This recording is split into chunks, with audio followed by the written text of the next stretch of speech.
Hello बच्चों, so again welcome to Sky G. Okay, so today I bring some JEE advanced question. So those who are going for advanced and those who are in class 11, देखो 11 में भी हो तो भी ये question आज आपके लिए है. ठीक है, तो ये क्वेश्चन में कोई ज्यादा कंसेप्ट यूज नहीं हुआ है, ट्रिगो कंसेप्ट यूज हुआ है. ठीक है, तो आज इसमें की पॉइंट देखो, की पॉइंट में क्या क्या इंपॉर्टेंट है. ठीक है, यहाँ पे क्वेश्चन क्या बोल रहा है कि x जो है पाई बाय 2 से pi, that means this lies in second quadrant. ठीक है, अभी हम थोड़ा थोड़ा की पॉइंट बता देते हैं ताकि जो क्लास 11 में भी होंगे उन्हें भी आराम से हो जाएगा. तो ये हो गया आपका सेकेंड क्वाड्रेंट. क्वाड्रेंट थोड़ा हिंट दे देंगे तो थोड़ा थोड़ा ही जरूरत पड़ेगा. और ये वैल्यू सच दैट कॉटेक्स का वैल्यू दे दिया गया है. ठीक है, कॉटेक्स का वैल्यू कितना दिया गया बच्चों? -5/√11. अब बोल रहा है कि इसका वैल्यू क्या होगा. ठीक है, थोड़ा लंबा चौड़ा इक्वेशन है. ठीक है, तो हमें क्या चाहिए? की पॉइंट क्या क्या चाहिए? तो बच्चों देखो, सबसे पहला की पॉइंट चाहिए क्वाड्रेंट रूल. ठीक है, अभी मैं पूरा डिस्कस, मतलब कि हम तो एक बेसिक मैथ्स का और क्लास 11 का एक बैच स्टार्ट कर चुके हैं. ठीक है, उसमें हमेशा रेगुलर आता रहेगा. नंबर सिस्टम दे चुका हूँ, मॉडुलस फंक्शन पार्ट 1 हो चुका है, पार्ट 2 हो चुका है, अब पार्ट 3 भी आ जाएगा उसका. और लॉगरिथमिक फंक्शन कराऊंगा, थ्योरी ऑफ इक्वेशन कराऊंगा, तो उस समय ट्रिगो सिखाऊंगा तो डिटेल में सिखाऊंगा.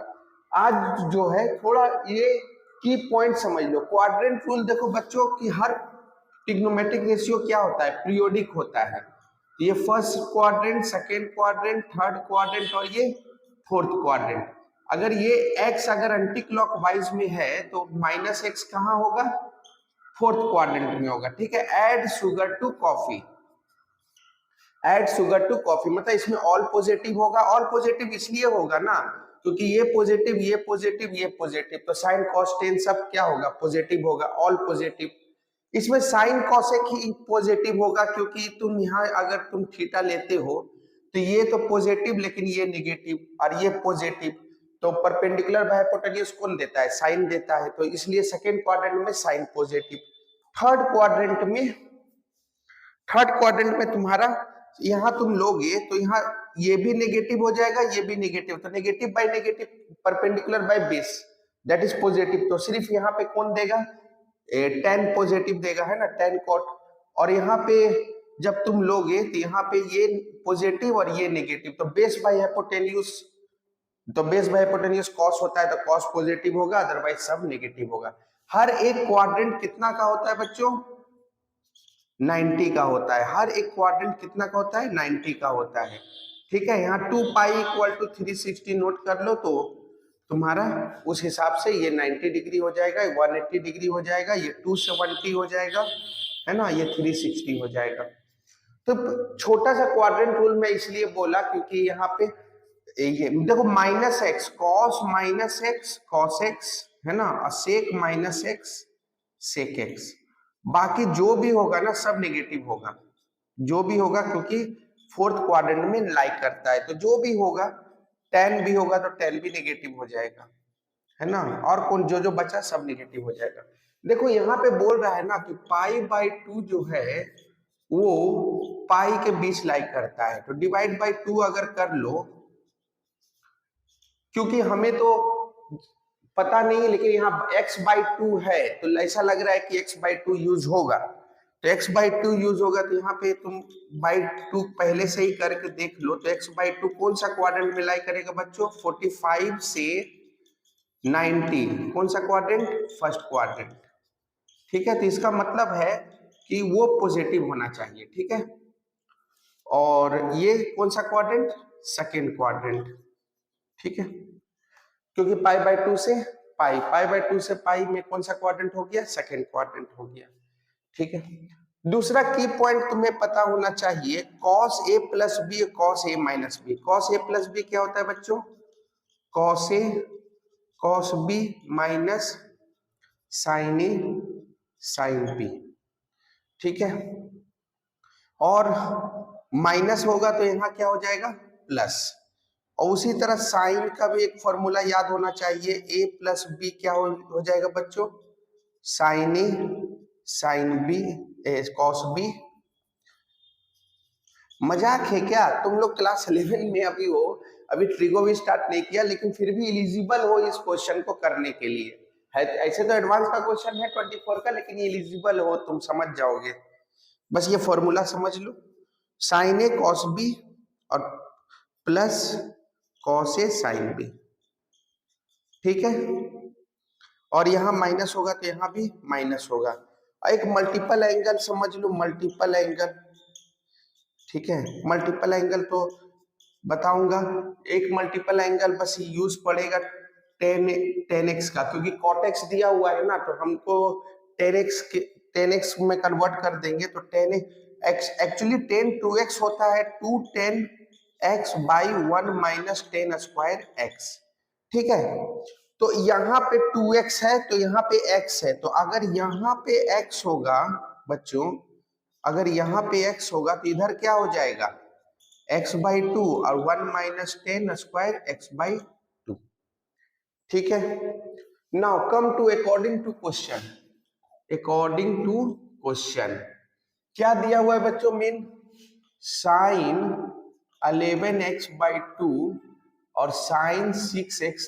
देखना बहुत छोटा सा कंसेप्ट पे बस ह्यूज में लिख दिया है तो थोड़ा दिक्कत हो रहा है कि ये सब में चेंज करना होगा, लेकिन क्वेश्चन एक्चुअली है सिंपल, ठीक है।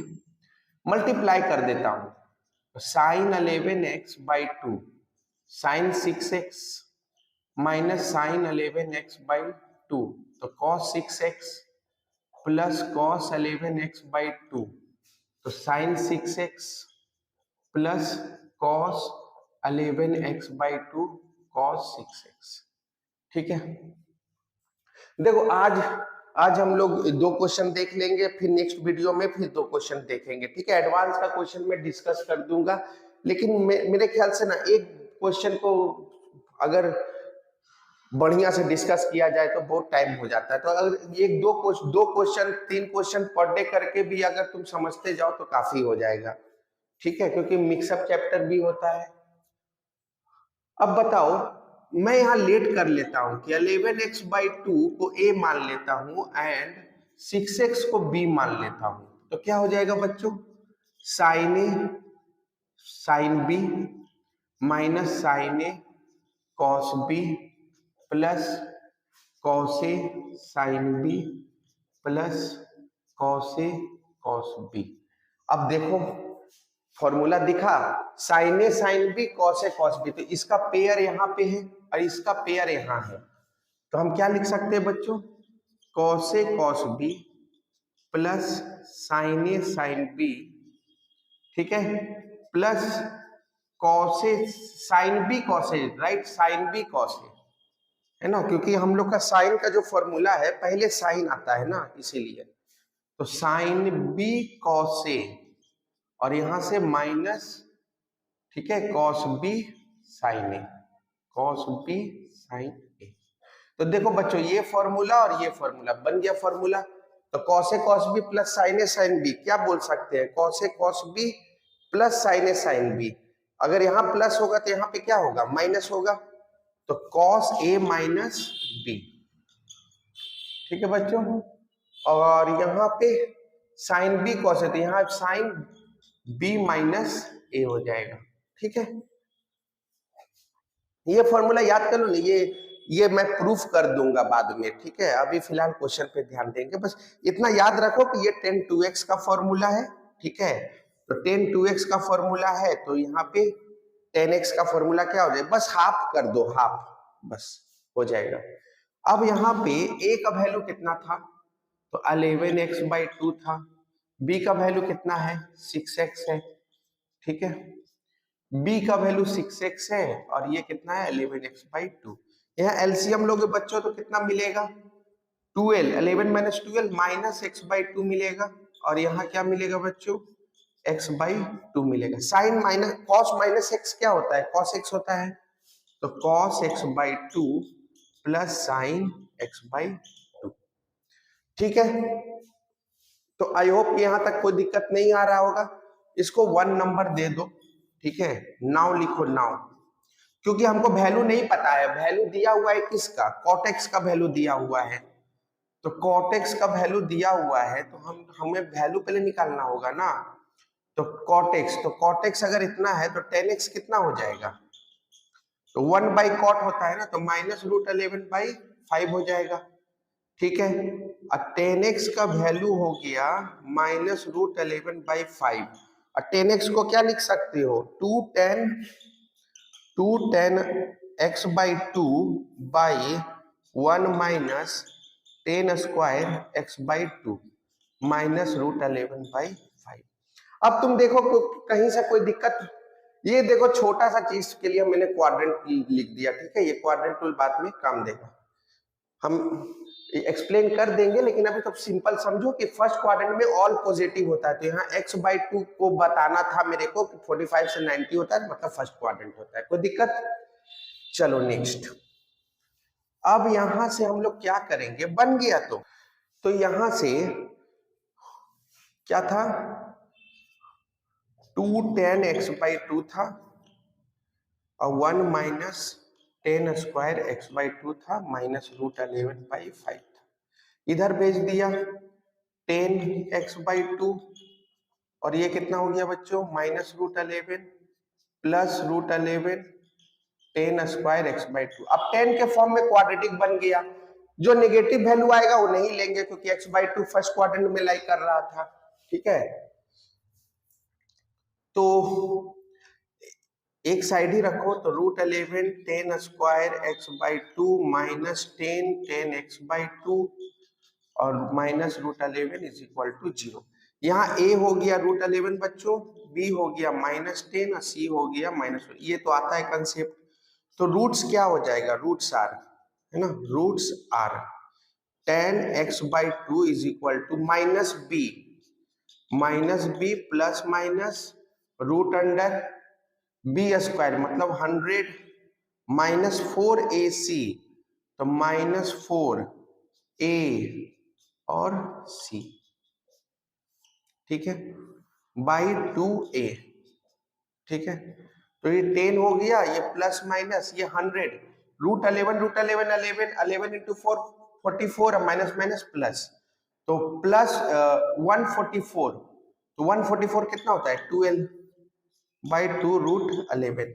अब यहाँ तो 10x/2, तो 10x/2 क्या हो जाएगा, 12 प्लस 10 प्लस 12, 10 प्लस 12 कितना हो जाएगा 22/2 √11, दैट इज 11, है ना, 11/√11, दैट इज √11 इंटू √11 अगर करोगे तो 11√11/11, दैट इज √11, ठीक है। तो हम लोग का वैल्यू मिल गया 10x/2 का। एंड और ये भी बोल सकते हैं कि x/2 जो है वो इक्वल नहीं होगा, ठीक है। अब यहाँ पे और में जो है वो 10x/2 नॉट इक्वल टू 10 - 12/2 √11, है ना, that is not equal to -2/√11, ठीक है, बिकॉज ऑफ लेस देन 0। और लिख सकते हो 2 कैंसिल, नॉट इक्वल टू -1/√11। तो नाउ अब मेरे पास वैल्यू मिल गया है, 10x/2 का वैल्यू कितना है बच्चों, √11, ठीक है। तो 10x/2 का √11 है, दैट इज बाई 1, तो परपेंडिकुलर बाई बेस, तो परपेंडिकुलर √11 बेस 1, तो हाइपोटेन्यूज क्या हो जाएगा बच्चों, p² plus b², that is √12, that is you can write 2√3। बस इतना ही तो करना था। अब यहाँ पे तुम्हारा वैल्यू क्या था हम लोग का, साइन क्या आया था, sign x/2 plus cos x/2, है ना। तो साइन x/2 का वैल्यू कितना आ जाएगा बच्चों, साइन x/2 का p/h, तो परपेंडिकुलर कितना है √11, है ना, हाइपोटेन्यूज कितना है 2√3, और cos x/2 का वैल्यू कितना आ जाएगा बच्चों, b/h, यानी 1/2√3। नाउ अकॉर्डिंग टू क्वेश्चन, है ना, नाउ तो cos x/2 plus sin x/2, तो cos x बाई 2 कितना था बच्चों 1/2√3, sin x बाई 2 कितना था √11/2√3। यहाँ 2√3 ले लो एलसीएम तो 1 प्लस √11। ये क्या हो गया हमारा फाइनल हो गया। कौन सा ऑप्शन सही हो गया बच्चों? तो ये हमारा फाइनल हो गया, तो ऑप्शन नंबर बी। ठीक है, क्लियर है, √11 + 1/2√3। तो आई होप कि समझ में आ गया होगा। और आज हम प्रोबेबिलिटी का भी क्वेश्चन कराएंगे। ठीक है, प्रोबेबिलिटी का भी क्वेश्चन कराएंगे, और जितना भी इंपॉर्टेंट है, एक इलिप्स का क्वेश्चन पूछा था 24 में, तो उसका भी कराएंगे। ऐसे ही PYQ कराते रहेंगे। I hope is it clear ना? Okay, thank you.